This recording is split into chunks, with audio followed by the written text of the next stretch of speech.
You grew up writing, basically, didn't you? And your first audience was your sister, Diane. Sometimes willingly, sometimes unwillingly. Yeah. It's the role of a sister. Yeah.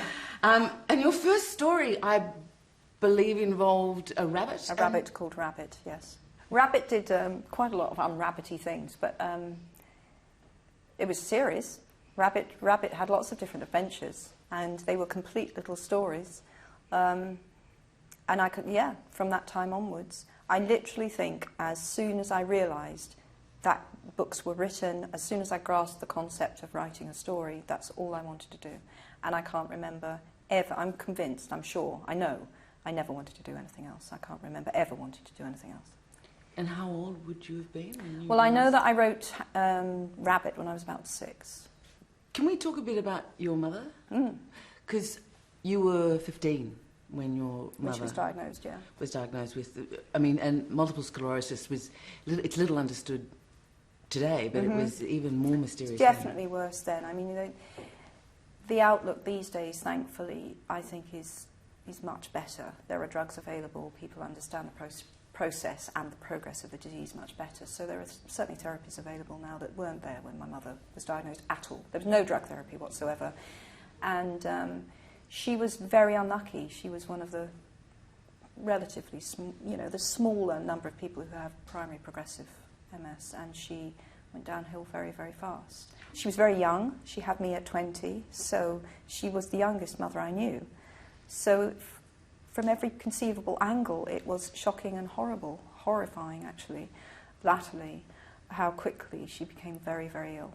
I had started Harry before she died, 6 months before she died, but I don't mean this in a morbid sense. I think I've always, before my mother died, death, mortality has been a preoccupation of mine for a long time. It's many people's preoccupation. After all, it's what faces all of us. After my mother died, so shockingly young, she was only 45, that bled into Harry at every level. The awareness of mortality, what death means, what it means to the people who are left behind, what it might mean to want to never die. So yeah, it informed Harry Potter hugely. So although I think probably I would have written the books, I don't think they would be anything like they are. A central theme would probably have been missing or be treated much less seriously. You are very much fated for inducting a whole generation into reading, or boosting it. There's a lovely quote from Christopher Hitchens where he says that for decades there will be 1 million adults who remember their initiation to reading as a little touch of Harry and the Night. And it's true. There could be nothing better than to hear that someone came to books through Harry.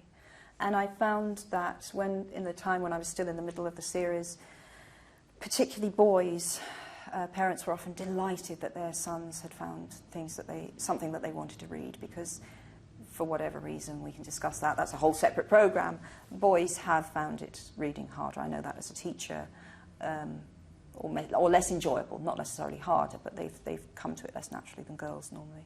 So that was a great feeling, to have boys come up to me and say how much they love the books, and often to have mothers prodding them and go and tell her how much you liked it.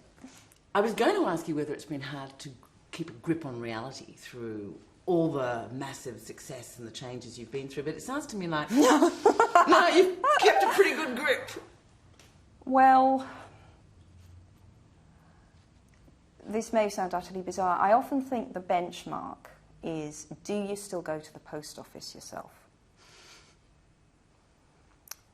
And do you? Yeah. JK Rowling? Yeah, definitely. I go to the post office myself. I like cooking, I like doing stuff with my kids, I have charities I'm involved with now, I love to read, obviously. We can afford to take great holidays now, love travelling, and always have, and so that's just a gift to be able to do that. But day to day, it's a pretty... You're a mum? Yeah, exactly. I'm at home with the family, which is really what I like doing.